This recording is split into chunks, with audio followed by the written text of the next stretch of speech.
Western Spring Television. Ours it is.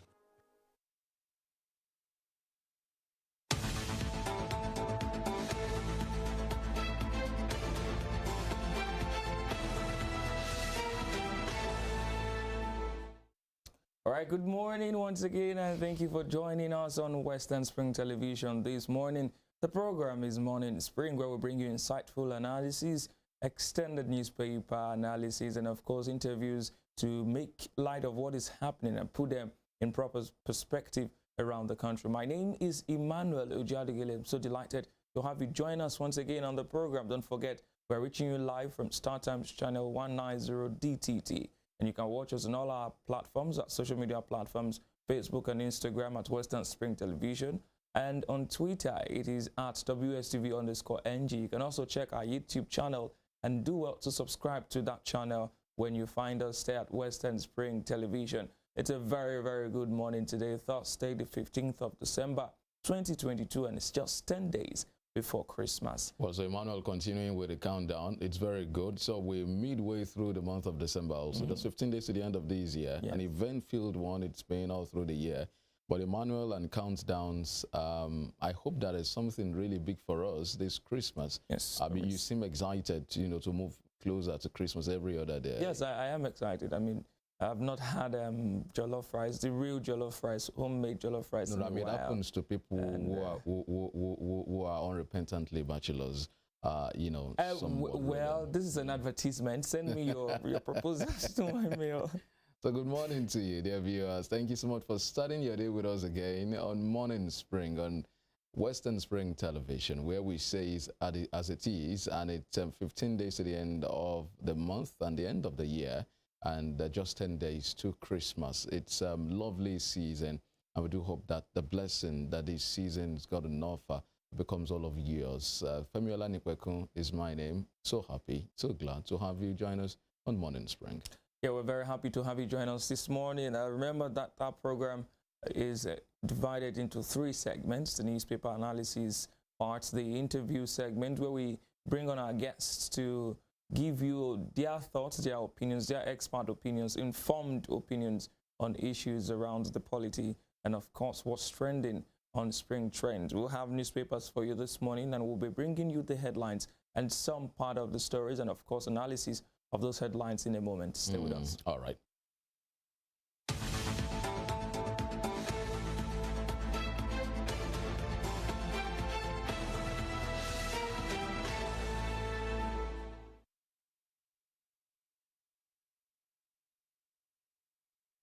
All right, welcome back. It's still Morning Spring on Western Spring Television, and it's time to go to the papers this morning. Let's see what the papers are saying, what they are telling us this morning. We begin with the Punch newspaper. The Punch newspaper is where we start from this morning, and the banner headline there is a financial story. So as banks reconfigure ATMs, new Naira enters circulation today. Bank officials complain of small allocations from CBN. Emefiele to appear before reps over withdrawal limit. We're starting our day with finance this morning. Yes, Banks are reconfiguring the ATMs. ATMs. It's dominated our discussion for the past few weeks. And so eventually we get to see the new Naira notes. We get to begin to spend it. Emmanuel, you may need to visit your banks to be some of the first set of people to actually touch that new Naira notes. But the banks are preparing for it, so they have to reconfigure their ATMs. And officials also complaining of small allocations from CBN. Around the same time, Emefiele will be appearing with the reps to give some justification for that withdrawal limits. It's been a very busy week and a week of lots of bashing for the CBN, especially as regards these withdrawal limits. But the CBN should provide enough allocations for the banks, because there will be lots of pressure on them. We see between now and the end of January to replace the old notes, but there are more people will be coming in to drop the old notes and then take the new notes. So we do hope that this goes without any hitch. All right, we hope so. Away from the commercial story, below that you see pictures of African leaders in the United States for the U.S. Africa Leaders Summit. President Muhammadu Buhari is featuring prominently there. And then away from that, World Cup, brave Morocco bow out to France. It's such a historical moment and history-making moment for Morocco and all of Africa. But it's time to come home. They will be playing third place against Croatia. Yeah, so it was a spirited performance from the Moroccans yesterday, but I felt that early goal scattered their plans. Yes, because ordinarily the Moroccans are the ones that will soak in the pressure, hit you on the counter, and then get scored. But then the French national team scoring that early goal, I think disorganized. The loss of their captain. Talismanic player, disorganized. Yeah, so, but it was really a spirited, a very brave performance from the Moroccans. Represented Africa very well, very, very well. It was really a very good one from the Moroccans. But some people felt that, well, that was the end of the road for them, that it was going to be a tough task. Yes, the defending champions, really. But they did very well. Yes, they've acquitted themselves well and, of course, represented Africa very well on the global stage this year. Kudos to them. Kudirat Abiola's children sue federal government, demands $10 million. You get details on that story on page 8 of the Punch newspaper this morning. Federal government opens second Niger bridge, warns against speeding. That's on page 29. And above the nameplates, INEC budget 117 billion naira for anti-hacking software. Others on page 11 is talking about the 2023 election right there. 117 billion naira for anti-hacking software. Seen as who will be transmitting elections electronically. Electronically. And well, we hope it's foolproof. We hope it's fail-safe. Because a lot depends on INEC doing everything right this time. Well, I do not know if it's expensive or not, but at the end, what will matter most is if the systems are hack-proof. Yeah, I think that's what matters most here. All right, away from INEC, P&ID, Nigeria's failed contract debt hits 5 trillion naira. Page 22, adding to our mountain of already existing debts. This P&ID matter has been on for some time. I do hope that those guys do not come and claim Nigeria at some point, because the way we go here, the mountain debts. I think there's been a case at an international court at some point, but appears that the matter has still not been resolved, and the debt has hit 5 trillion naira. And how much is even the Nigerian budget again? I think about so something. So if we take 5 trillion out of it, we would need to be able to find a way of resolving this matter. And don't forget, there are also some monies that the federal government owes. I've forgotten what it's called, and I think it's damage claim or something. All those claims awarded against the federal government. We're talking about debt judgment. We're talking about some weeks ago. That's still adding to the debt on the neck of the federal government. Our federal government approves new whistleblower bill, cancels tax holiday. That's on page 13. There's a picture of the Minister of Finance there, Zainab Ahmed, beside that story. And just beside the nameplate, NNPC price slash fails to end fuel queues on page 13 of the Punch newspaper this morning. All right, so I mean, just before the NNPC story, that whistleblower bill, a new whistleblower bill, there was one, I think during the time of the former Minister of Finance, Kemi Adeosun, whatever became of that bill that time, and then the tax holidays that will be cancelled. Which of the tax holidays are we talking about here? You may need to read more about that on page 13. And so would the tax holiday also affect Shagilala, for instance? Yes, that was where my mind went. Former Deputy Chief of Staff yesterday said, they're on a tax holiday for 3 years. I mean, so it's nothing strange. It happens almost everywhere. It's one of the ways where you help some, what are they called now? Those who come into an industry who are like pioneers, you help them to find their footing, to support them, so let's see. But, we had a whistleblower policy before now.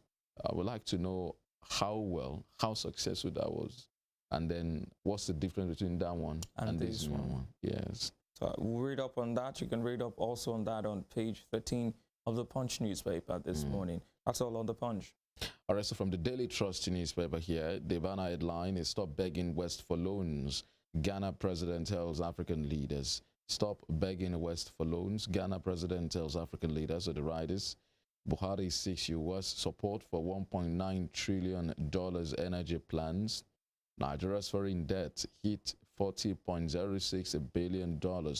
Ghana seeks $3 billion from IMF. African leaders borrow to fund wasteful ventures. Analysts. So, I mean, the headline is Ghana. Ghana is, telling other African leaders to stop begging the West for loans. But in the same breath, Ghana is taking $3 billion from the IMF. The Ghanaian economy is in dire straits. They've had a number of pronouncements, a number of issues in the past few weeks. And it's the beginning of this year, the currency of the value of their currency, the cedi, has dropped. A number of issues. They're trying to manage some issues and borrowing monies and what. And Ghana just got oil. And when they got the oil, they were saying they were not going to make the mistake Nigeria made. But here, they appeared even to be doing better than us in terms of making mistakes and errors. Yeah, it's unfortunate. And so one of those things is also when you get free money, what to do with it. I was reading a report, about this Ghana situation. I heard that the Ghanaian president, in the aftermath of the discovery of oil and when the oil money began to come in, and said we're going to build a national cathedral. And so what use was that? In hundreds of millions of dollars actually to build that. Was that a priority?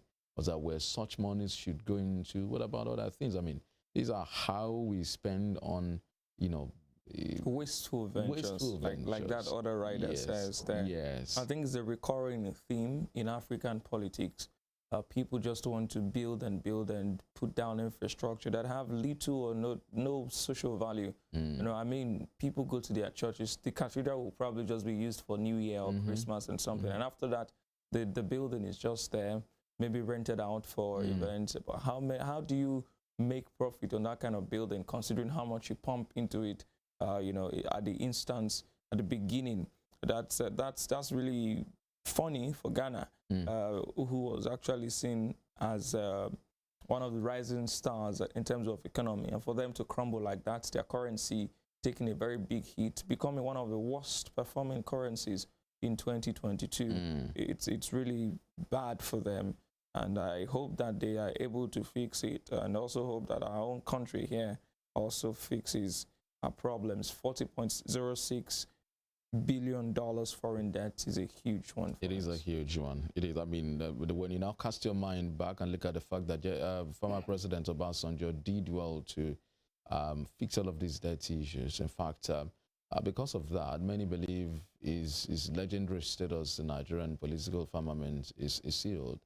Himself and former Minister of Finance Ngozi Okonjo-Iweala did a lot of work in paying back some of these debts, and here we are, we're ramping up debts again at an alarming rate, $40.06 billion. But economists will say, I think they are just like lawyers, so you can get 10 different explanations from 10 different economists, just like you have 10 different legal opinions from 10 different lawyers. But some will tell you that to borrow is not bad. It's what you use the borrowing for that matters the most. But it appears that some borrowings, whether it's used for good or bad, it have debilitating effect on economic health of your country. Yeah, it stifles what you have to spend, what you have to play with. Instead of spending on other projects, you're servicing debts. Yes.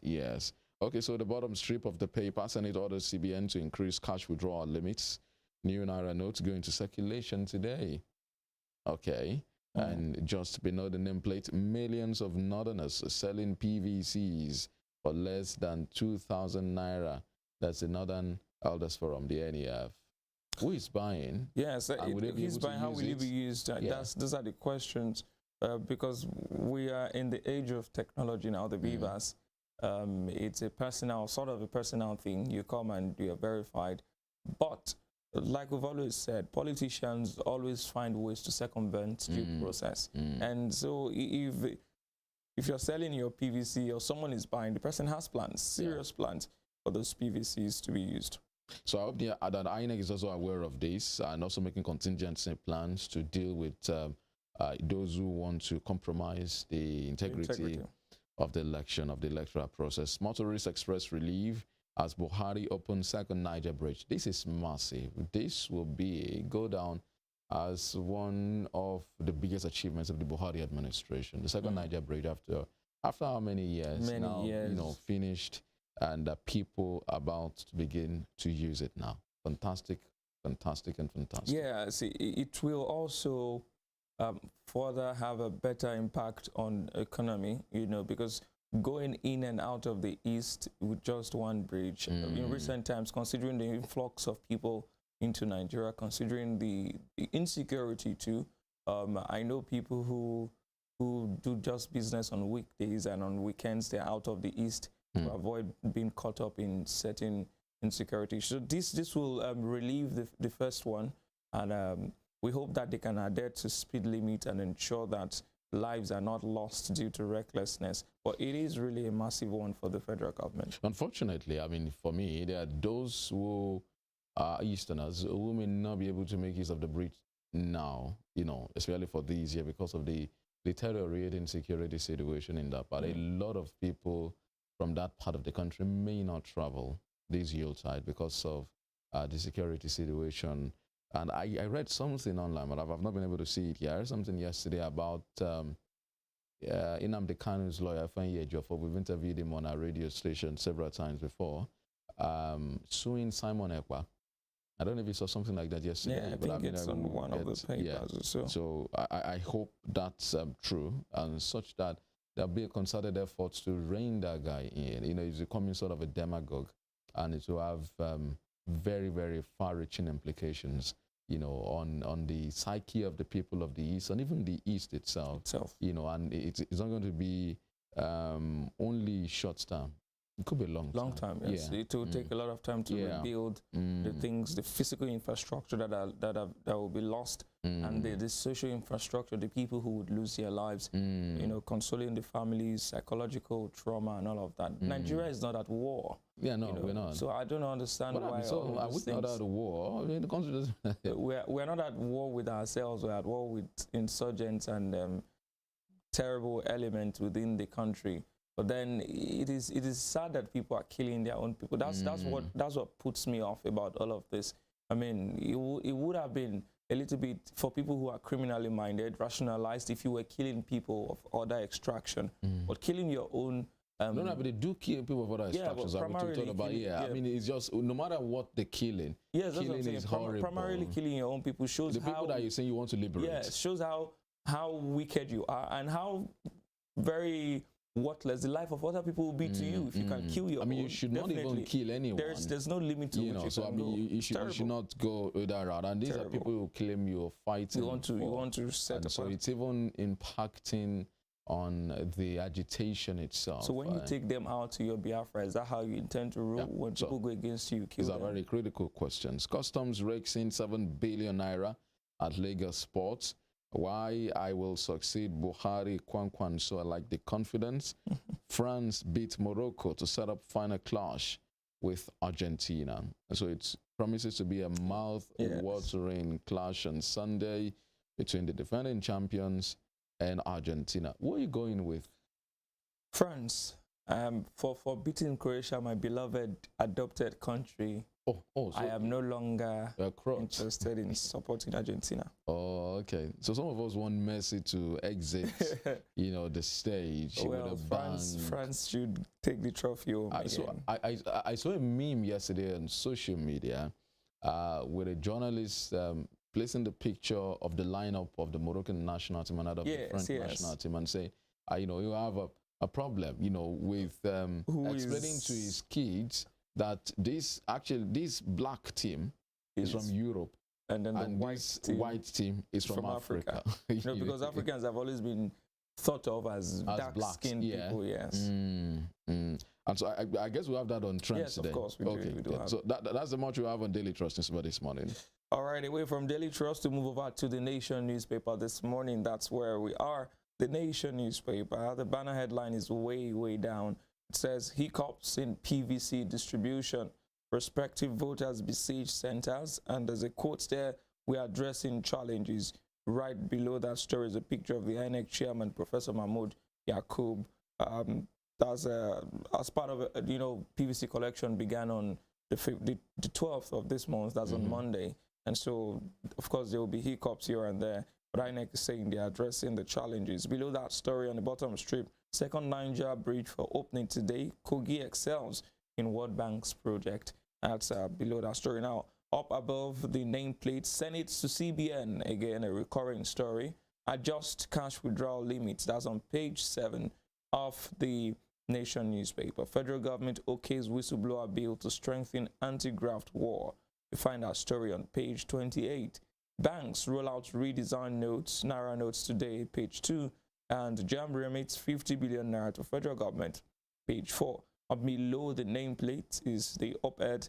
Again, Obagbena lies without shame. Manufacturers' own alternate reality. I think I said it yesterday that it's going to be a very long drama. And for me, it's shameful. Very shameful. It's shameful. Very So shameful. for this, I think there'll be no winners in this battle. No victor, no vanquish, Yes. because you can be rest assured that both camps have receipts. Yes, enough That's, dirty linens to be washed in of public. each other. So they'll be coming into the public of really that. But it's most unfortunate that we've descended. It's like we said yesterday, journalists should be the ones putting out the news. We shouldn't form the news. We should not be the news here. But that it will be people descending and going to their corners to defend their own politician friends.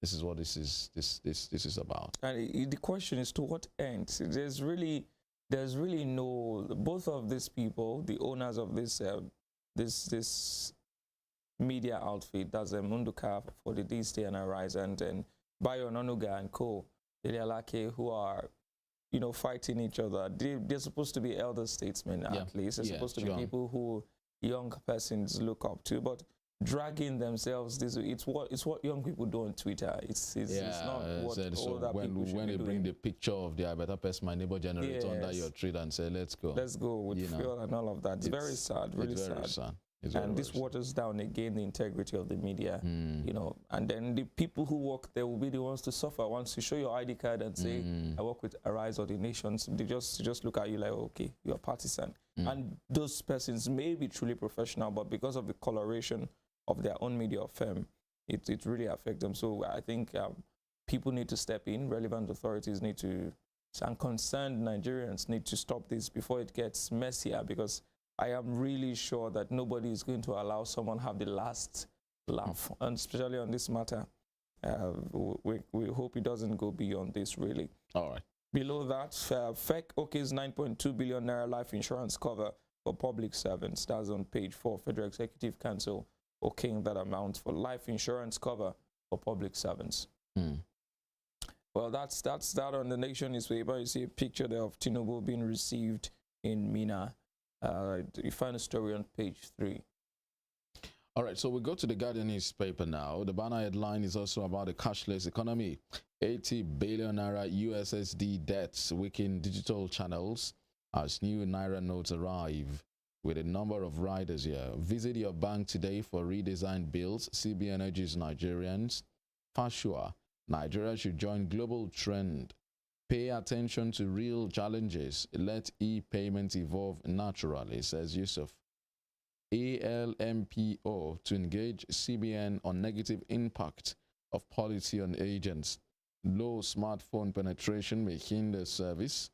CHRICED urges revocation of draconian policy. So it's still all about the new cash withdrawal limits, the cashless policy, and all of that. So we want to have a better understanding of these issues. Do well to pick the Guardian newspaper. Okay, and the bottom strip of the paper, U.S. partnership with Africa key to world success, says Biden. And under the nameplate, the top right-hand corner, Nigeria's elite stole 16.25 trillion Naira oil in 12 years, says Nieti. Emmanuel, that is huge. Yeah, that's the Nigeria Extractive Industries Transparency Initiative. Coming out to say 16.25 trillion Naira oil in 12 years. That's a whole lot of Nigeria's goodwill being siphoned and appropriated by individuals.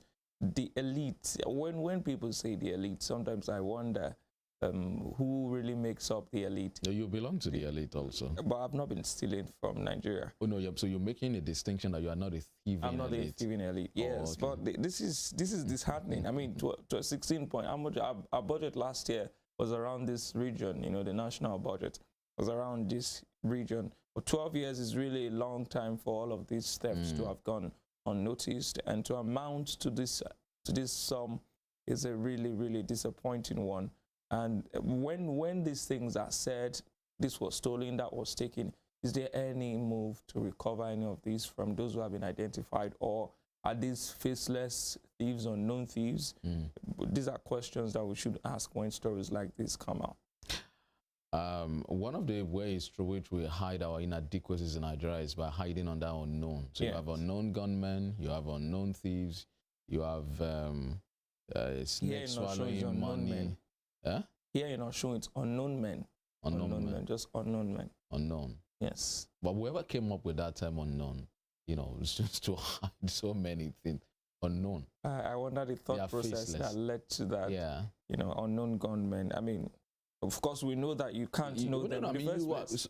I mean, the unfortunate thing is actually, you after the first, second, third incidents, you probably will know. Yes. But I think the media is also complicit here. Yes. Because we have parrot these narratives and, you know, hide under unknown gunmen, unknown, you know. So we are having unknown people stealing our money again. Well, we know the elites, those who hold power. And agencies of government are equipped to investigate and unravel the unknown. Well, so I hope someone does not give birth to a baby one day and names him unknown. Unknown. Yeah. Unknown baby. It's such a Nigerian, you know, creation that is really funny. NCC raises the alarm as malware attacks over 300,000 devices.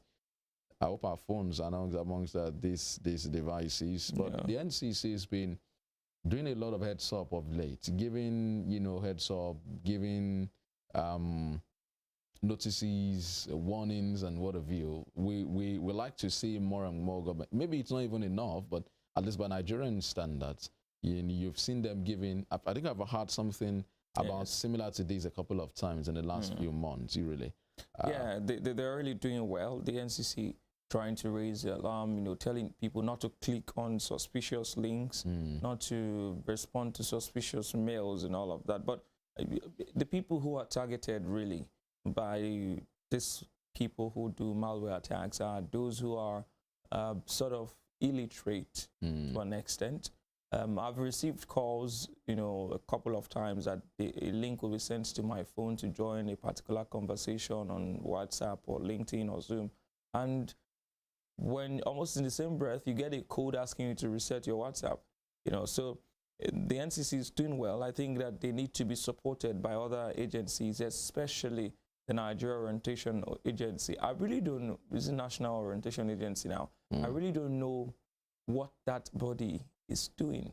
I mean, there's a lot of information to be dispensed to the public, especially, for instance, on the cashless policy and the withdrawal limit. One would expect that agency to be at the forefront of information. But the NCC should be commended for trying to safeguard phones and devices, not just phones, computers too, that can be hacked into because of the proliferation of fraudsters and proliferation of internet thieves who have mastered the act and art of attacking phones, computers, and all of those electronic devices. Well, I mean, so we should also be careful as citizens, with, just like Emmanuel said, be wary of what you click online, be more conscious of calls, people asking you to send details, you know. And I've had some fun, really. It seems like dark humor, really, but I've had some of these guys call me. That was a day. It has been a long time. I was on leave and I was in my living room. And then one of these folks called me and said, hello, can you imagine who is guess who is calling you? And so instinctively, I switched to defense mode. And so I sat down and I crossed my legs. And let me spend your money. Let me spend your airtime. I said, oh, wow. Who is that caller? Yes, you got it.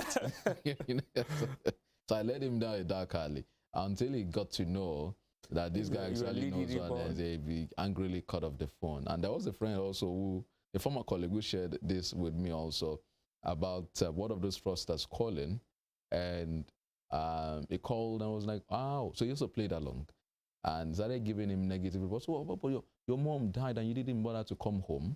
I said, you guys see how to play along. Your sister came down with a very terrible illness. He didn't come home also. That's not fair. And then he said, he talked about another of his relatives going mad. And then at that point, he has to don't get nuts, not on me. The guy flew into a rage and said, no, that's not me. I said, but you said it's you now, so why? So, you need to be smart. You need to be conscious. You need to be at alert, to deal with some of those very unscrupulous elements. Yeah. So the other headline here under the nameplate is Kudera and Simran that Abiola's children sue Buhari seek $10 million compensation. Okay. Fashola visits as second Niger bridge opens today. Good news for the people of the southeast of Nigeria. Yeah, it's good news. Another stride, another achievement of the Buhari administration. The opening of the second Niger bridge that has been so long talked about. There's been so much talk and news and information about the second Niger bridge. And it's good to see that it has been finished and will be opened today. I had a glimpse of it around April when I went to Anambra. I saw it from the first bridge. I looked over to the other side and it really looked very nice. Looks very nice. And apart from the aesthetics, the economic value is also commendable, and it's something that will be looked forward to by not just Easterners, but people who have reason to use the bridge. All right, so that's the much with the newspapers this morning. We'll take a break. When we return, we'll be with our guest.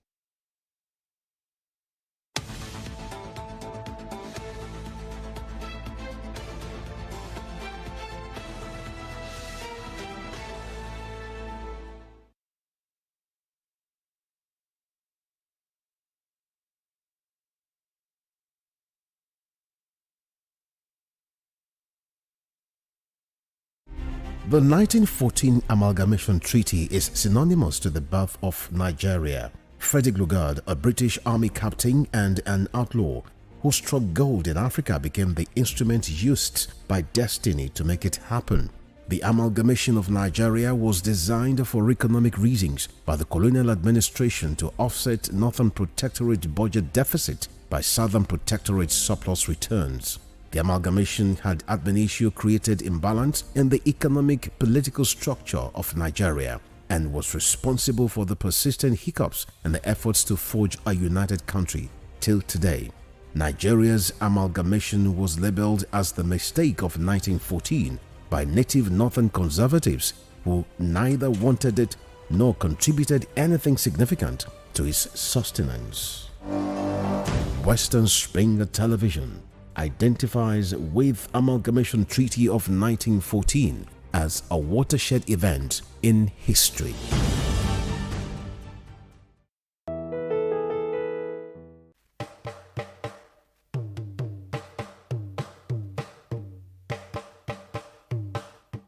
Onírúurú ọ̀kan òjọ̀kan ní àwọn oúnjẹ ilẹ̀ Yorùbá bí wọ́n ti wuyì lójú bẹ́ẹ̀ ni wọ́n sì kún fún adùn àti ìtẹ́lọ́rùn tí kò lẹ́gbẹ́. Pàápàá nígbà tí ọbẹ̀ tó dọ́ṣọ̀ pẹ̀lú ẹran oríṣiríṣi àti àwọn ẹja bá ń ṣe alábàárìn àwọn oúnjẹ òkèlè bíi ẹ̀bà àbí iyán funfun lẹ́lẹ́. Ẹ ó máa gbọ́ àwọn ìpèdè bíi iyán lóúnjẹ, ọkà lóògùn, àìrí rárá là ń jẹ̀kọ, kẹnu ó mọ̀dìlẹ̀ ní ti gúgúrú. Ètò akọ́mọlédè ló ń dé sójú ìwòran yín láti iléeṣẹ́ móhùnmáwòrán WSTV ìkànnì 150 channel 190 lórí StarTimes. Folúṣọ́ Ayaolúwagbémiga, ìyá ìjọ pèdèpèdè ìyá akọ́mọlédè ló kọ tèmi. Yorùbá dùn púpọ̀, Yorùbá ò lè kú, Yorùbá ò lè parun, tiwa làṣà, tiwa lèdè, tiwa nìṣẹ̀ṣe akọ́mọlédè. Sports is a culture on its own. It has its own language, its own people, with their own way of life.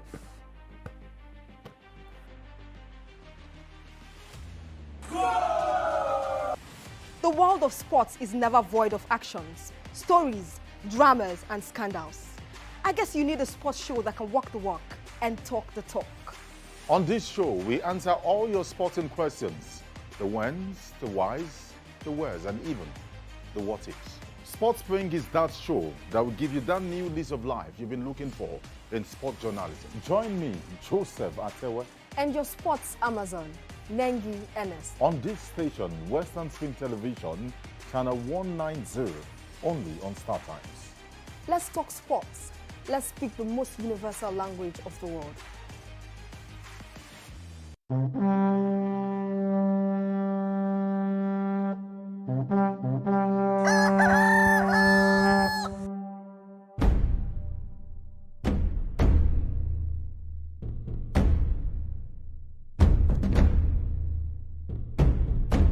Atótó arére. Kò ṣeé má gbọ́ ìròyìn.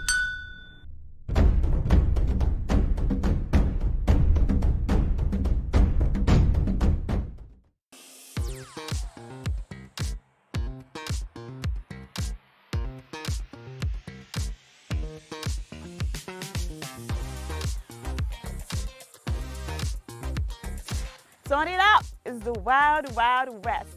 And Western Spring Television is pulling out all the stops to make sure that you don't miss out on every of the fun and happenings around you. Yup, we've got you covered because your girl got all the juiciest tidbits and entertainment news from around the world.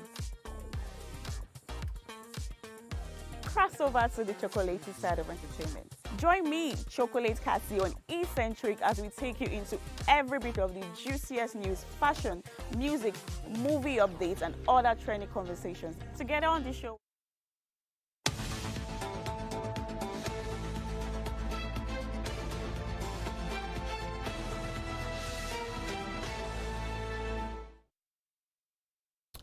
All right, thank you so much for joining us once again on Morning Spring on Western Spring Television. That's a program where we bring you newspaper analysis, insightful analysis, and of course, genuine and honest and true and deep interview segment with our guests who help us make light and put into perspective some issues in the polity right here in Osun State and of course around the country. We're now joined live in the studio by our guest for today, who is a PDP chieftain, is a legal practitioner, and the secretary of the Solid Minerals Committee inaugurated recently by Governor Ademola Adeleke, Barrister Hashim Abioye. Thank you so much for joining us this morning. Thank you for having me. Good morning. Congratulations on your appointment, if I may say that. Thank you so much. All right, it's so a call to service. Oh, of course, a call to service. Ready to serve the people of Osun State. All right, straight to business. Tell us, what are the terms of reference of the committee? Well, thank you very much. I will summarize the terms of reference of the committee in 3 sentences as captured by the speech of His Excellency on the day of our inauguration. There are 3 emergencies in the solid mineral sector. We have the economic emergency, we have the environmental emergency, and we have security emergency. We are talking about economic emergency, we are talking about the revenue. Revenue accrued to the state as far as solid mineral resources are concerned in Osun State. Apart from the issue of the 13% derivation from the royalty, there are some other dues from those companies that are mining on the soil of Osun State. So apart from that, this revenue aspect of the solid minerals issue are multifaceted. Some are statutory, some are part of the corporate social responsibility of the companies doing mining in Osun State. You see, once there is a mineral, once there is, you find mineral resources in a particular location, by virtue of the Constitution of the Federal Republic of Nigeria, exclusive legislative list, the mineral resources there, take gold for example, take tourmaline, the mineral resources there belong to the federal government, but the land belongs to the state by virtue of the provision of the Land Use Act. So the state will have to release the land first to the federal government for the federal government to do whatever on it. So, but you know, the arrangement has become so, let me say, do I say cumbersome, in such a way that if there are mineral resources at your backyard, so someone somewhere can come next day that he has been granted license by the Federal Ministry of Mines and Steel, and they start operations right behind your backyard. So you see that these are some of the issues that we need to address, because it's not a thing that it's just that the federal government will take everything 100%, and not that a company will just come say that, oh, federal government has given me license, I can do whatever. So it is not going to be business as usual. So the aspect of the economic emergency is one of the areas in which the committee will have to look into, because the main thing is that so far over the period of time, thank God for the life of Prince Olagbosoye Oyinlola. During his administration, Osun State obtained some mining licenses, and that was when Osun State, let me say, went into the business of mining. So that was in 2006, and up to the period of Ogbeni, I think some of these licenses belonging to Osun State, some are within Osun State, are domiciled in Osun State, some are in other states. We have in Kogi State, we have in Benue, we have in Zamfara. That's Osun State for you. So how much of economic benefits are these licenses to Osun State? We have mining licenses, we have exploration licenses. Mining licenses are longer in lifespan than exploration licenses. EL is for a limited period of time that you continue to explore until you get. So a mining license can take you for 20 years, 25 years, 29 years, 30, and all that. But an exploration license is just for a short period of time. So you have exploration license, you have mining license. So Osun State has in some states, and we have in Osun State as well. Then, apart from that, Osun State too is a partner, an active player in mineral promotion, and that's why we have, it used to be Living Spring Mineral Promotion Limited, but now we have Omoluabi Mineral Promotion Limited. So we want to know how far we have gone in terms of economic benefits of solid minerals to the state. That is one aspect of, in fact, so far so good. If the opportunity has been tapped very well, Osun State need not be waiting for allocation. From what we have seen, the report will come out and His Excellency will make it public to the people of Osun State at the end of the day. Then we have the issue of environment there. Apart from the economic benefit, we must look at the environmental impact. Environmental degradation is a major issue, and that is why we have what we call EIA in solid mineral, whatever. There is what we call EIA, Environmental Impact Assessment.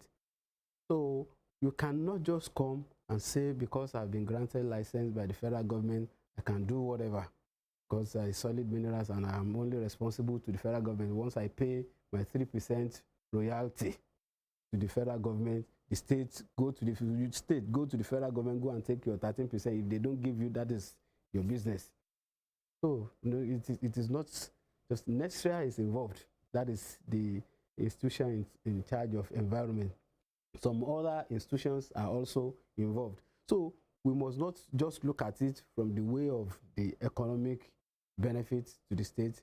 We must look at it from the angle of environmental impact on the people of. You see, the speech of His Excellency captured it, that our people are dying because our river has been polluted, and that is the truth. That is the truth. So how much care have we taken, or is the government taking, in terms of environmental impact that solid mineral exploration and mining has on the people of Osun State? That is another aspect to it. So we are talking about solid minerals. For example, in Osho State, we have from the findings or from established fact, we have nothing less than 26 minerals across Osho State, which are yet to be explored. That's why so Osho State is blessed, it's rich in terms of mineral resources. That's why I say that if this opportunity is properly tapped, we don't have to be waiting for federal allocation. We don't need to suffer at all. So in the area of environment, how much impact, negative impact, as solid mineral exploration, mining, and all that has on the people of Osho State, particularly the project site. If the state has a responsibility to take care of its people too. For example, if there is a project site and the project site will cover the whole of Osho, will remove the whole of Osho, which is the headquarters of Atakumasa, you know the impact of that. So if you say the federal government owns the entire mineral resources there, what about an entire local government that's established by the Constitution of the Federal Republic of Nigeria that will be exterminated? I think you are getting my point. So all these things is not that the issue is not that we leave everything to the federal government and all that. The state is a key player in that. So, but how much activity, how much of the activities of the state, particularly Osho State, that has on the soil of Osho State, these minerals are domiciled here. They are in other states, but we are talking about Osho State. And as far as we are concerned, and from the research, it's been established that one of the best mineral resources, particularly gold, is one being produced here in Osho State. So some other people, they come here to Osho State, they do artisanal mining, they do commercial mining and all that on the soil of Osho State. So now, coming to Osho State, doing all these things, they create serious environmental issue. So that is another aspect too. So how much care is the government taking as far as environmental impact of mineral resources is concerned? That is the other angle. The other angle is the issue of security. You see, there's influx of people. Most of these artisanal miners, when we're talking about artisanal miners, we are talking about those who use shovel and all that to do mining. They call them artisanal miners. So these people, you cannot, there is no way you can do away with them. That is as far as, because some of these companies who have mining licenses or exploration licenses, they engage them. That is the issue. So now, if they engage them, they come here and there from all over the country, even from another country. We have Chinese people, we have people from the north and all that. Artisanal miners are majorly nomadic people. I'm not saying that they are Fulani, but in terms of movement from one place to another, you hardly, if you find them in this place today, you may find them in another place tomorrow. So, but from there, there are security issues, issue of kidnapping, issue of rape, issue of, and all that. So it's happening particularly in the area, in those places where we have deposits of mineral resources, where mining activities and exploration activities are ongoing. So all these things, the government has a responsibility to look into it. So, like I've said earlier on, that the speech of His Excellency is tripartite. Economic, which is very, very paramount. We want to know how much of economic benefit has accrued to Osho State so far. So then the environmental aspect of it, environmental emergency, and the security issue. And you agree with me that these three areas are areas that must be properly looked into. So, and you agree with me as well that His Excellency has taken the right step by establishing the Solid Minerals Committee. Okay, so I mean, let's look at what the governor said, you know, about the state not earning a dime in the past 25 years from all of these mining activities, made particular reference to Segilola. And the APC has responded. We also spoke with the Deputy Chief of Staff yesterday, and the APC said that the statements, that the governor made were made out of ignorance and mischief, that it was designed to embarrass the previous governors of the state. So the Deputy Chief of Staff also yesterday, Prince Benoyo, talked about the fact that there are documents as to how much the state made, and that the 13% derivation is also coming, that the statement was not true at all, that it's also, ignorance in nature, that the federal government is the one that accounts for derivation, that the companies pay royalties to the federal government in turn pay to the state. And he said particularly Segilola already has a tax holiday for 3 years. He also clarified that the state got signature bonus from some of the mining companies working in the state, 100 million or 500 million altogether, and that there are receipts for that. So how come the governor said the state has not made a dime in 25 years? Well, thank you very much. I think, when it comes to playing politics, what politicians can do. This is time for serious business. So who is playing the politics here, the governor? Thank you very much. The APC will play politics. You know that they are now in the opposition. Let me tell you this. You agree with me that there was no handing over by the immediate past administration up till this moment. Maybe we will have had it better than what we are having now. Maybe that was what necessitated the setting up of various committees by His Excellency. Because if there had been proper handing over by the immediate past administration, there will not be any need for this. So that means we'll have to settle down, look at all these things. Now, if you are talking about the committee will come up with their report. And was it the committee that gave the governor the report that the state has not made any dime? Let me state this clearly. Let me pick the first statement that they said Segilola is on tax holiday. Are we talking about tax here? We are not talking about tax here. Tax is different from royalty. Don't you agree with me? But I'm coming. But the royalty, is it paid to the state government or paid to the federal government? The royalty is paid to the federal government. 3% of every ounce of gold made, any mineral resources, 3% of it, that's the royalty that we pay to the federal government.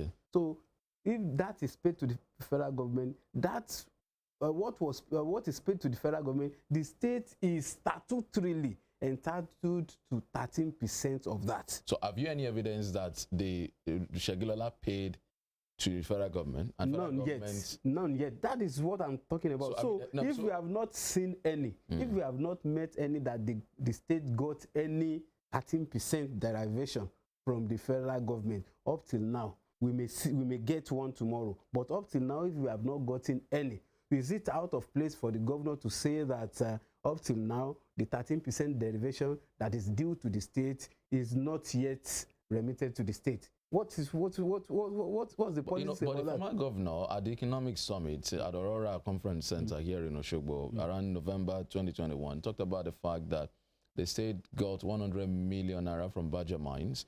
The Deputy Chief of Staff also confirmed that they got 100 million naira from other companies, about 5 of them yesterday. Are you saying you did not see that in the state coffers, or did not see trace of that in the state finances when it came in? Well, when the committee comes out with their reports, you will see all these things that we are talking about.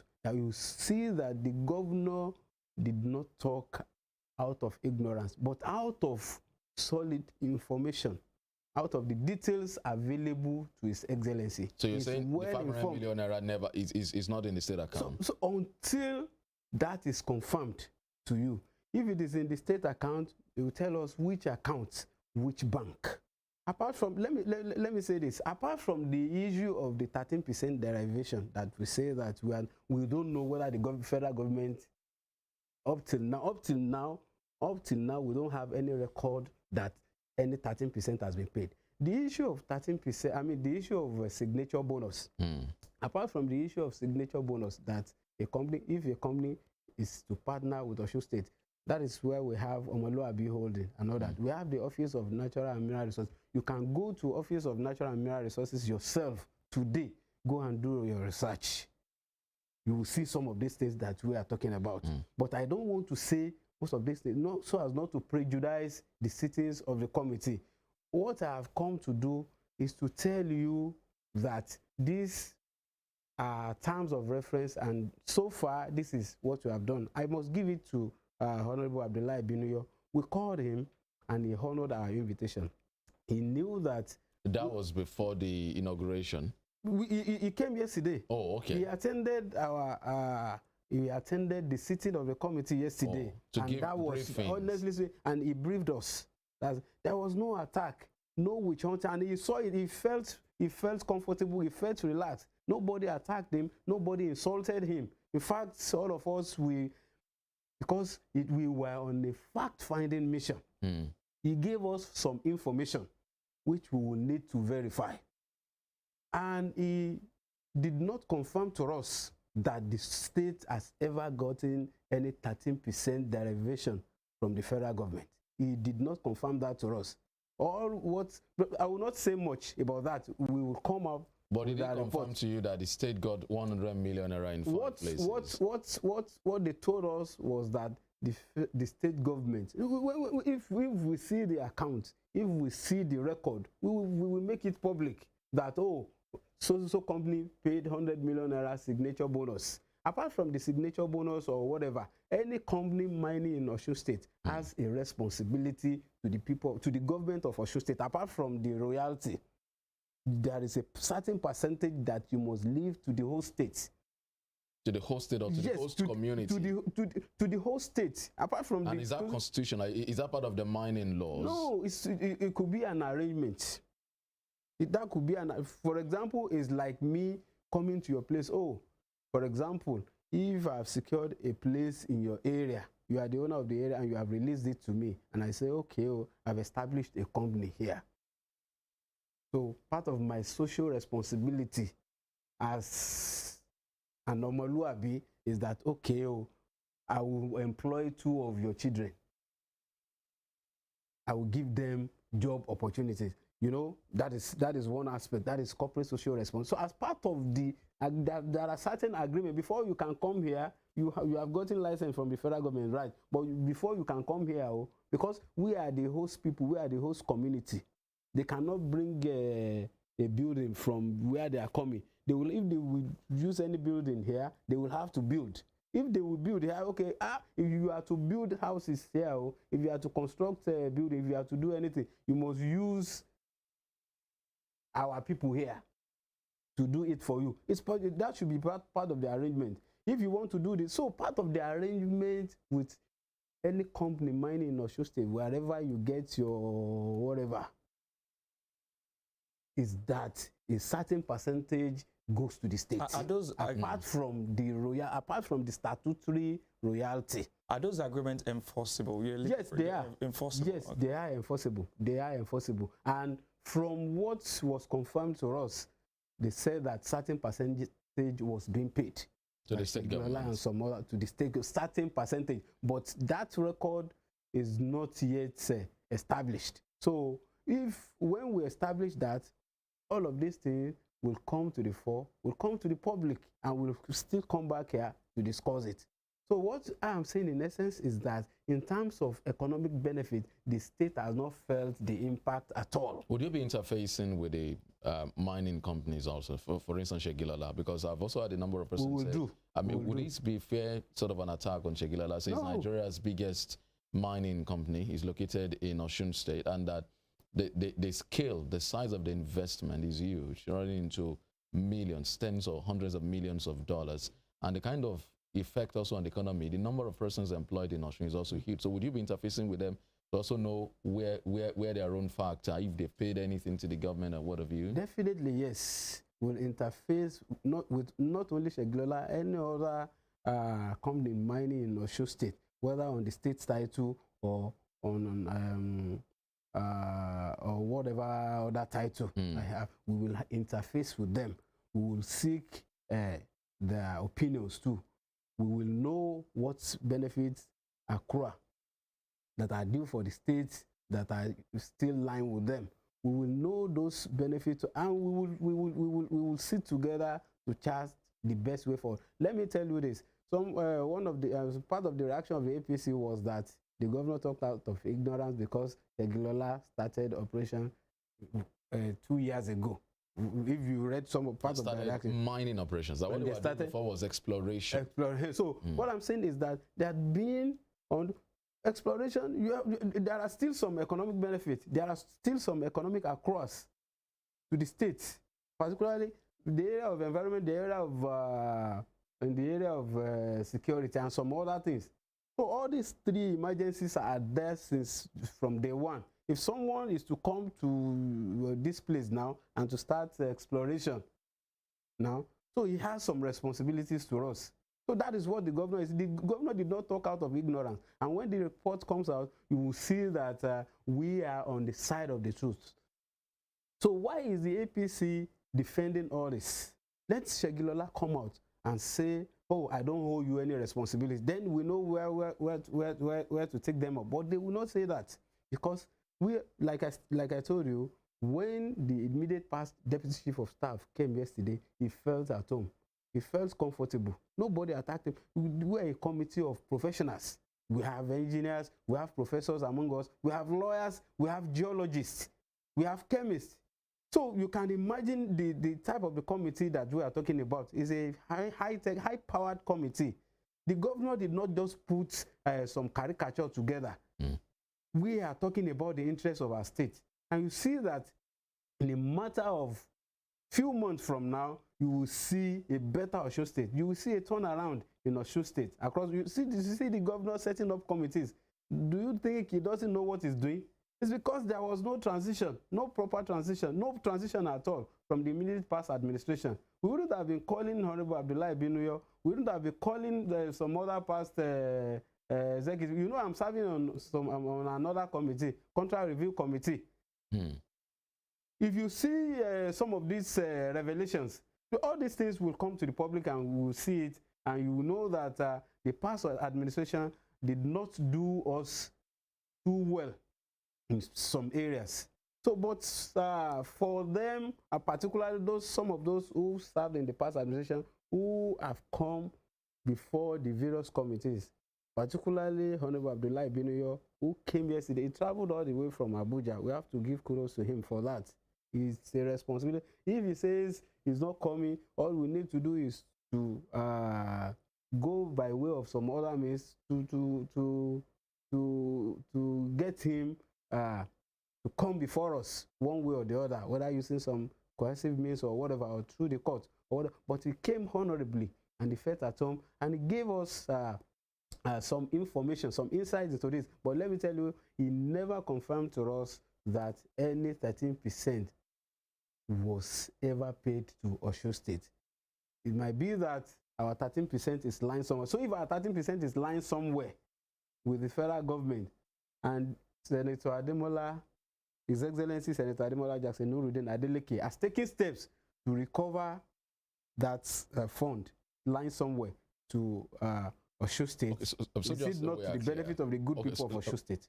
So that we're clear. So was the governor accusing the former government or the mining companies of not paying the 13% derivation, or saying that the state has no record of any 13% derivation paid to it?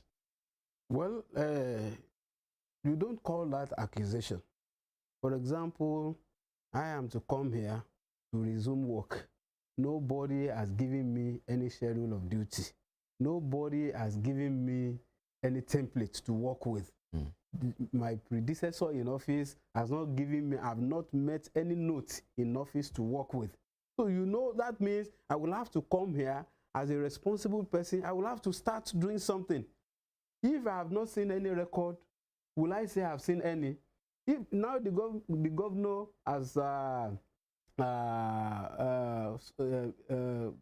established this committee for the purpose of fishing out where our funds are lying. So now, if Honorable Abdullahi Binuyo and some other persons are saying that, oh, the fund you are talking about is somewhere. You know, if there had been a note where, oh, so fund is in this place, we wouldn't have, there might be no need to set up this committee at all. All we need to do is to, oh, this is the record. Okay, let us have some information about it. But no such. So as a result of that, Now, when we shouted and we said there was none, and he came before the committee, gave us some information, all we need to do is to work on those information. And if we find any of the information that he has supplied to us as not well established or not so clear, we can still invite him for clarification. He said he's available anytime. And that is responsible of a human being who can say, oh, I am available anytime. In fact, for him to have come before the committee at the click of my phone, I called him myself and he responded. So not even by way of any letter or whatever. So, you know, another person will say, no, write my lawyer first, do this. No, at the click of my phone, I sent a text to him. So I didn't see a reply, and I called him, and he came. He said he would be coming, and he came. We were there till, we spent some hours yesterday together. So we have been working seriously, and you see that these three, but you will agree with me that the statement, the speech of His Excellency captured those three emergencies. The economic emergency. And is it not an emergency? If someone is saying that I'm keeping some money for you for somewhere, that is it. Where is the money that is due for the state from the mining company directly? The percentage I'm talking about. Then the royalty, which they say is lying with the federal government. Then how much, you know, we must know how much royalty has been paid to the federal government as well. We can't just go to the federal government. How much? We must know, we must see the record that, oh, CEO, I have been carrying out my responsibility. This is what this is my experience. We must know what they have explored so far, what they have gotten so far. So this is the record of what we have gotten so far, and this is how we have been paying to the federal government, so that we know how to calculate our own 13% from the 3% royalty that they are paying to the federal government. Then we must know how to calculate our own percentage that is due to us from them directly. Wherever they get their license, that is not our business. Our business is that they are mining on Osun State land. So where is the money going? Apart from that, the issue of ticketing is there. Every artisanal miner gets tickets every day, 200 naira per day. And if we have as many as 1 million artisanal miners. Who issues the tickets? Yes, that is for the state. And we don't know who is in charge up till today. They said it's a consultant. So we must unveil all this. We must unravel all this.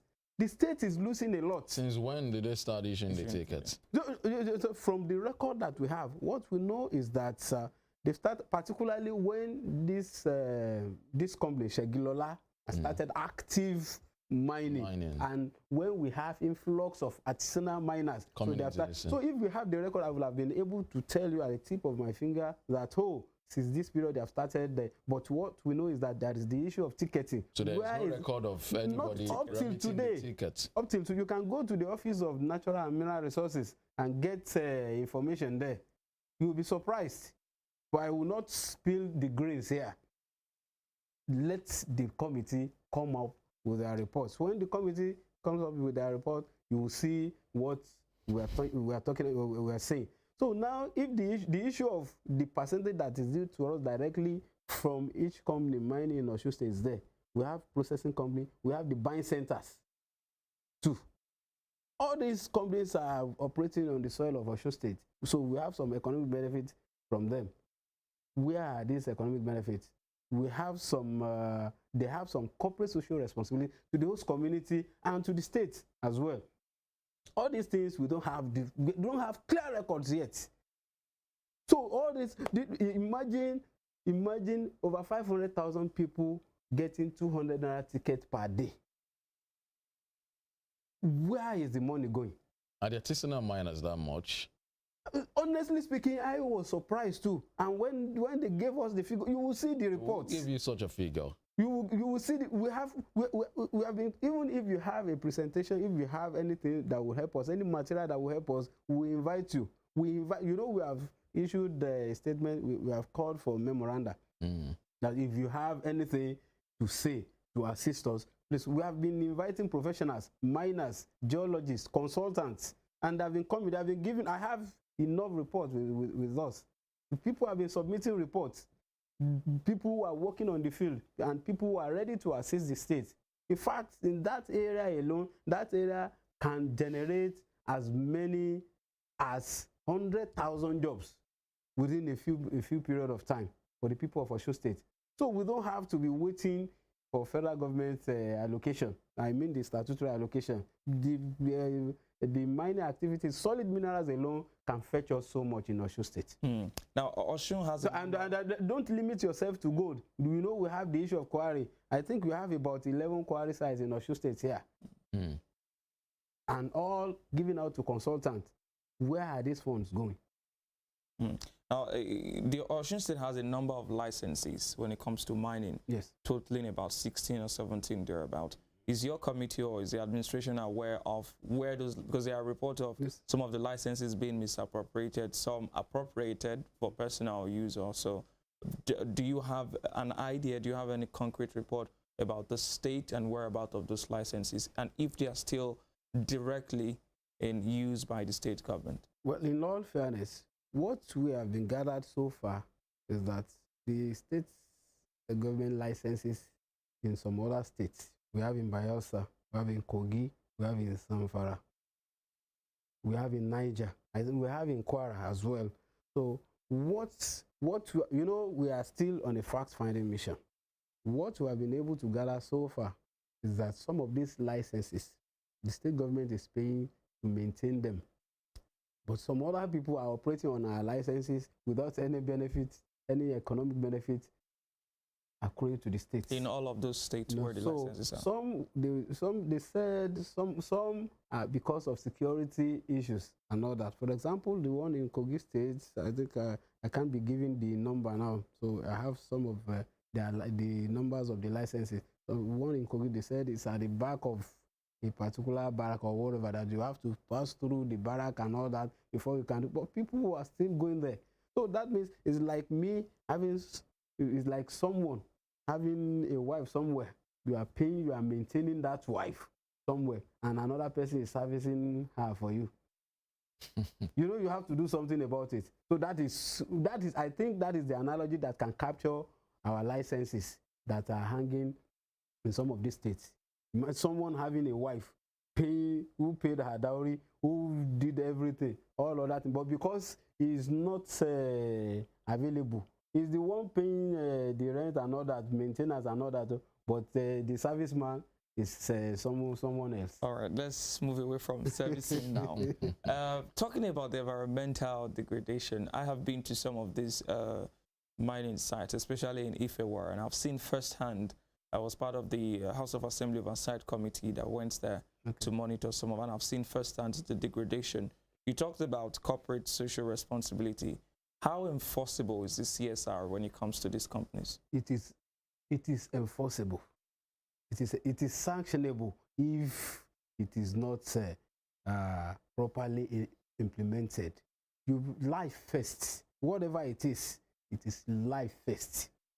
So if it is life first, and environmental degradation is about the health of the people, the life of the people, you should know how much impact that can have on the life of the people. So the government of Osun State is not putting the present administration under the watch of Senator Ademola Adeleke would not watch the people of Osun State falling victims of water pollution, environmental degradation, and all that without taking the necessary step. If you are doing mining activity in any area, you should know that it will have impact on the environment. That is what we call cleaning up.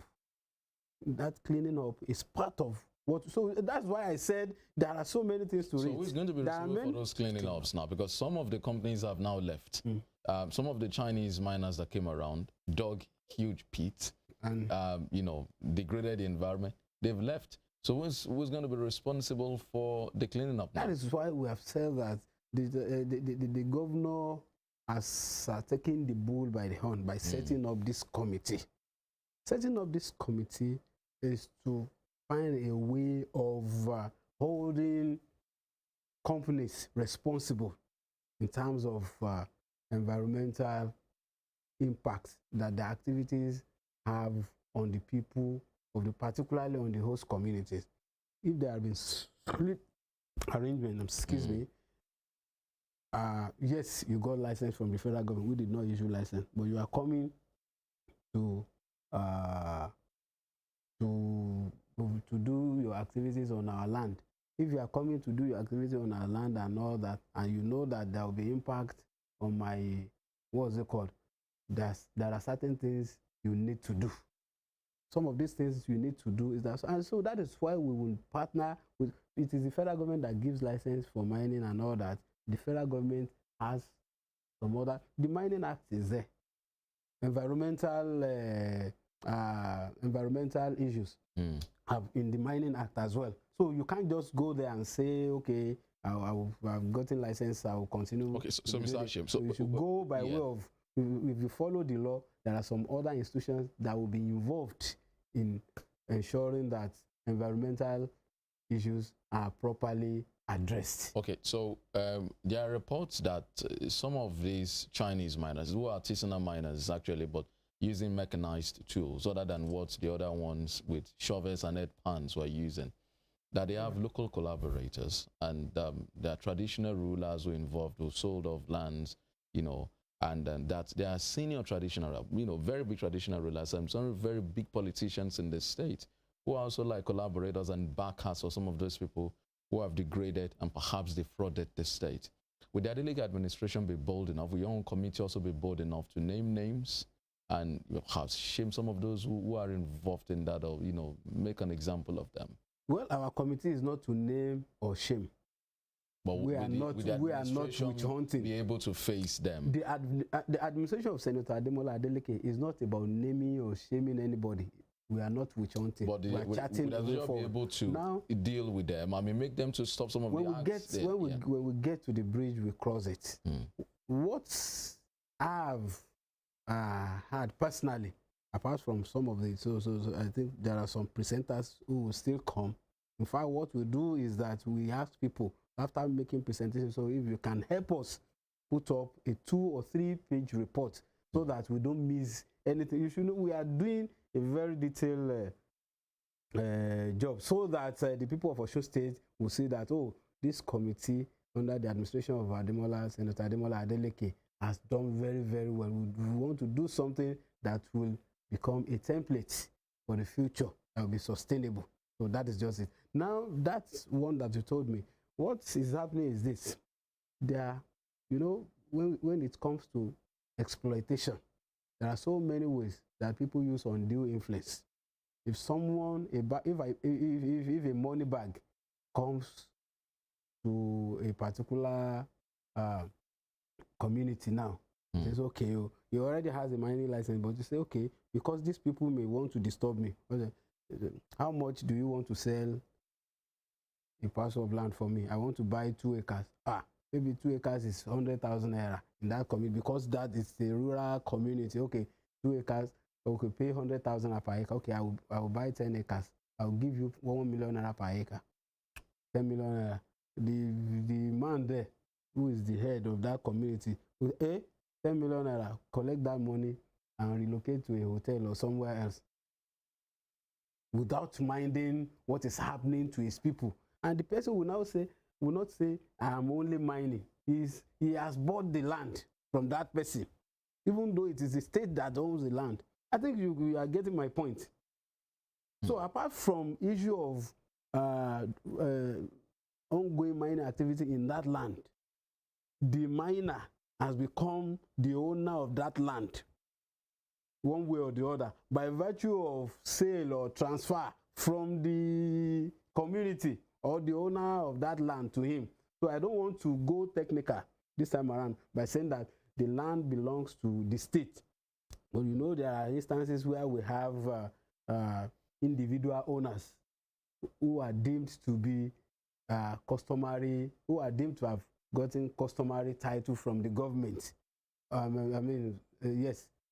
You know, when we are talking about statutory title, right of occupancy, we have statutory right of occupancy, we have customary right of occupancy. So these people are deemed to have customary right of occupancy on the land. If you're saying that my customary right of occupancy, I'm giving it out to another person. So I've sold it out to you outrightly. I mean, so let's leave it at that. We know that we need to bring you back again as your committee, moves forward in these very important assignments. But we'd like to thank you for coming on Morning Spring this morning. Thank you for having me. Hashim Abioye is the Secretary of the Solid Minerals Committee, inaugurated by Senator Ademola Adeleke, to look into developments and issues within that very sector. So that's the interview this morning. Emmanuel will be back here to bring us what's trending this morning. Femi Olanikwekwe is my name. Good morning.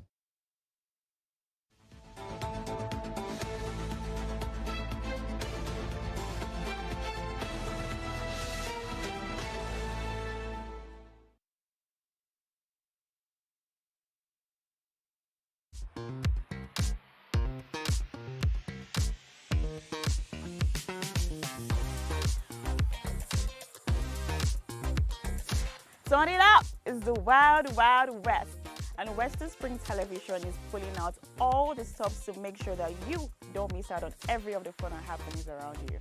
Yup, we've got you covered because your girls got all the juiciest tidbits and entertainment news from around the world. Cross over to the chocolatey side of entertainment. Join me, Chocolate Cassie, on Eccentric as we take you into every bit of the juiciest news, fashion, music, movie updates, and other trending conversations. Together on the show, we'll get personal with your favorite celebrities via phone call, Zoom, or even live here in the studio. Eccentric will be shown on your TV screen on Western Spring Television, channel 190, only on StarTimes.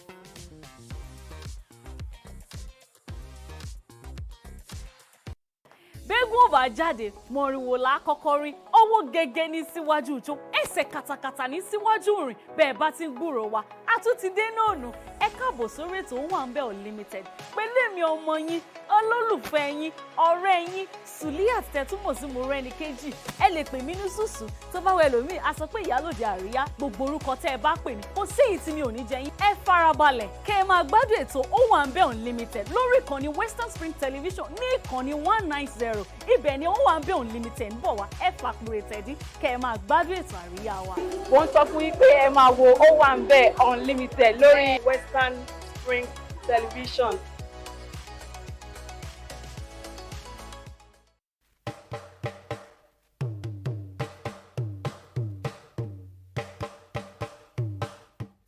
Èdè Yorùbá jẹ́ ọ̀kan lára àwọn èdè tí wọ́n ń sọ ní agbègbè Niger Congo.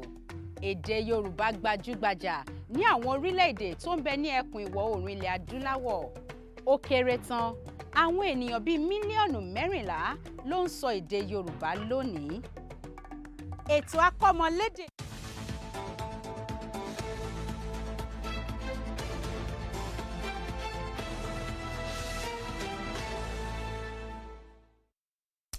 All right, good morning and welcome to Spring Trends on Western Spring Television this morning, a segment of Morning Spring where we bring you who is trending, what is trending, why they are trending, and what people are saying about the who, what, and why. My name is Emmanuel Ujiadegele. Don't forget to follow us on all of our social media handles on Facebook and Instagram at Western Spring Television, and on Twitter it's at WSTV_NG. Now, before we go into what we have for you today, yesterday, Morocco took on the defending World Cup champions, France, and lost by 2-0, and that means they will be playing against Croatia in the third-place match. But just before the match, somebody put up a tweet yesterday, and as you can see on your screen, about the second semi-final. He's trying to explain to his Chinese colleagues that the white team is from Africa and the black team is from Europe, but they wouldn't believe me. You can see the Moroccan team there.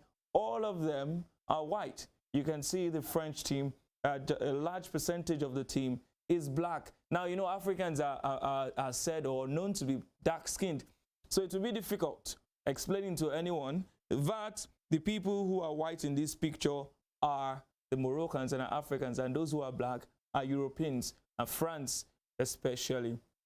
That's that on France and Morocco. Straight to politics now. If you remember, some weeks ago, the presidential candidate of the All Progressives Congress, Bola Ahmed Tinubu, was in the news for saying for asking people to bless and pray and vote for the PDAPC. Now there seems to be a new political party. This time it is the APDP. Alhaji Atiku Abubakar, who is the presidential candidate of the PDP, was campaigning in Jos Plateau State. And while speaking in Hausa, he urged members of the public to vote for a particular party. Let's see that video. Jama'ar Plateau, kamar yadda wannan fili ke da tarihi, a nan kamar yadda kuka riga kuka ji, mun zabi MKO Abiola, a nan mun zabi Olusegun Obasanjo, shugabannin ƙasa daban-daban mun zaɓe su a wannan wurin. Domin don darajan Ubangiji, don darajan wannan wurin, ku tabbata kun zabi jam'iyyar PDP a wannan karo. PDP! PDP! Okay, so now that's the new political party in town, the APDP. Let's see what people have to say about Atiku Abubakar's gaffe there. We'll begin on Facebook with Daoud Abubakar Yakub. He said, had he been it's Tinubu, it would have been trending presently. Now that Ashafa Baba immediately says, the two men are old and cannot control Nigeria. Let us pray for a young man to come. The next comment is still on Facebook from Dennis Quidom. He says, God is catching them one by one. And Swagu Sunday Raymond says, Wahala, I be like all these unserious politicians. Still on the APDP, we move on to Emeka Sawanyawo. Emeka Sawanyawo says, with this gaffe Atiku made on the stadium, same city and same state, Nigerians cannot see that both APC and PDP are both sides of the same coin. Please, this is the time and only time Nigerians must get it right. It is not the turn of North or Yoruba, but the turn of Nigeria. A vote for Obi Dati is a vote for quality education, governance, corruption-free, and accountable government. Still on Facebook, Last OG says he was an APC member. He joined Buhari and Tinubu to remove Goodluck. And Elizabeth Ene Ocheni says both of them making mistakes already shows how unfit they are to rule Nigeria. Over to Obi. It's his turn. God go do am. Still on Facebook, Uzam's UD Friday says, these people are used to multi-party. If you didn't get a ticket here, you move to another. Easy. That is why they are confused of where they actually belong. And Flashy Baba says, in Nigeria now, you are either going through a lot, coming from a lot, or about to enter a lot. A lot is going on with a lot of us. And from Facebook, we moved to Twitter on that story. And OAI says, we are what we are. We blame politicians for not ready to speak in public, when in actual, we're not bothered about the substance of the speech, rather looking for gaps to take on. Apparently, we're not ready for good governance engagement. So sad. Uzokwe Ikem says, not a surprise. They are the same person in different shapes and sizes. No good thing. We come from two of them. Austin24 says, effect of defections from PDAPC to PDP. And still on Twitter, Lapai Boy says, that's why it's not good to mock anybody, because God can test you too. That's why we're humans. Andrew Ebok says, Tinubu own brekete everywhere. Brekete. Moyo Sora. Lukman Oloyede says, imagine a presidential candidate, when you jump from PDP to ACN to PDP to APC to PDP, you definitely be confused. Ogecha says, A means Atiku, but he realized it's not only about him, but all Plateau PDP contestants. Wow. What an interesting explanation. The last comment on that statement is Chinedu Eziaso. Chinedu Eziaso says, both Atiku and Tinubu are just being unfair to themselves against nature. God's own says, think about a candidate for president. That is what would always happen if you lack patience. You switch between APC, PDP, ACN, PDP, APC, and PDP. You undoubtedly be perplexed. Now away from Atiku, we move on to another presidential candidate, this time from the African Alliance Congress, AAC. Omoyele Sowore recently announced a marriage, but this time it is not his own marriage, but a marriage of his party and another party. Let's take a listen to that video.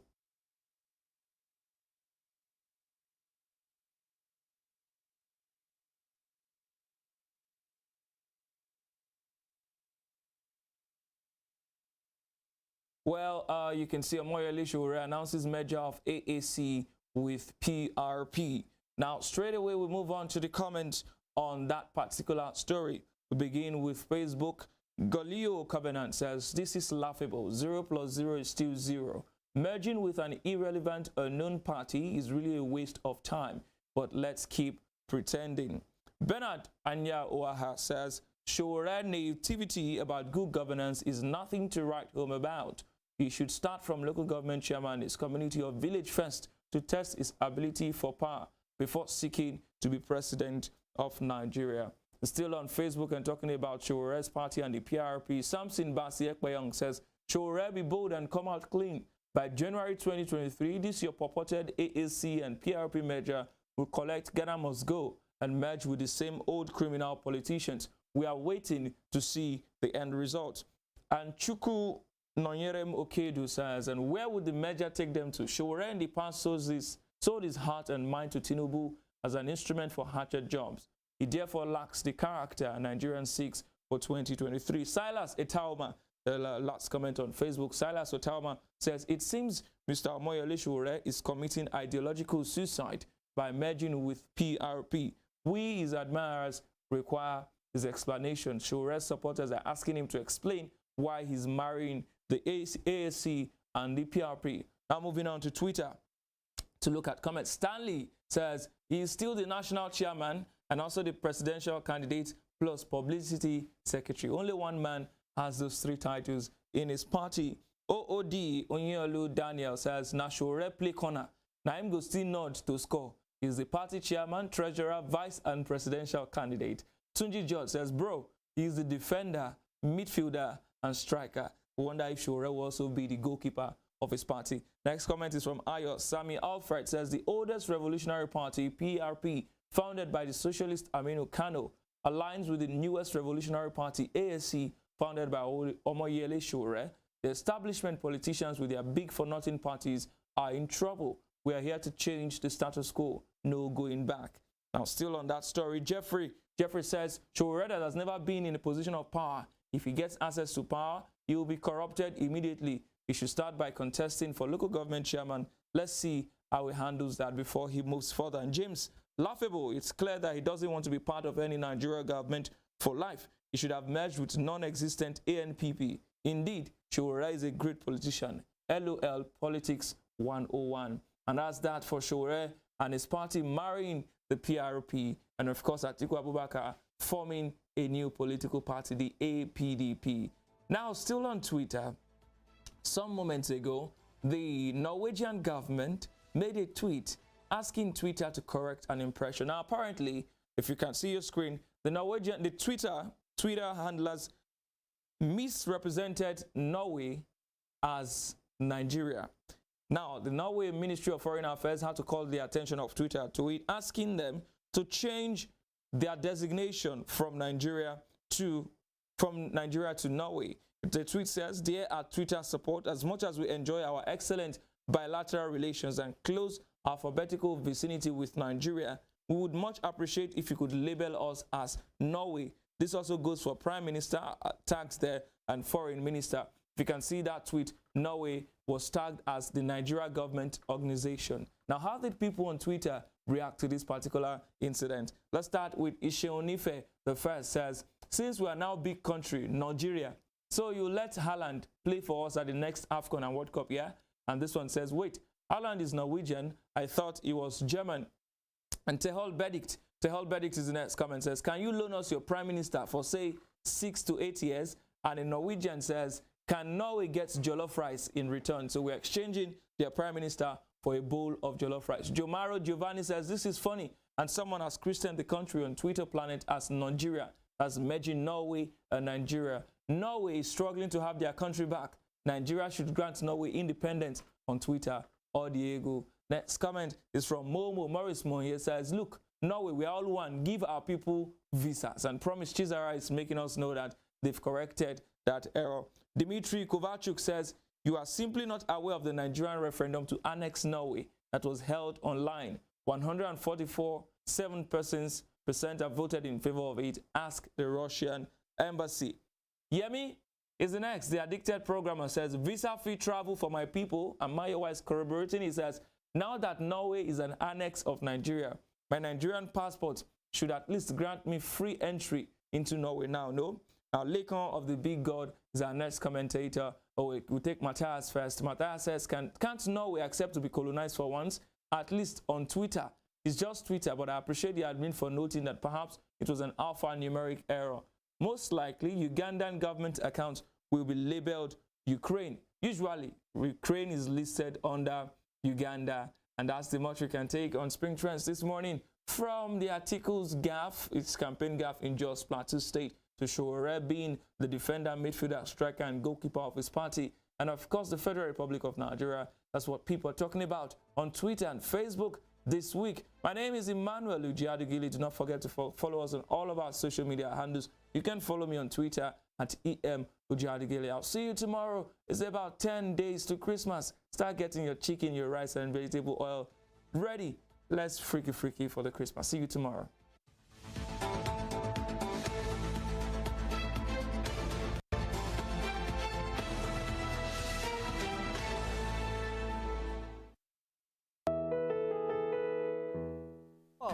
Yorùbá ò lè kú, Yorùbá ò lè parun, tiwa làṣà, tiwa lèdè, tiwa nìṣẹ̀ṣe, àkọmọ̀lédè.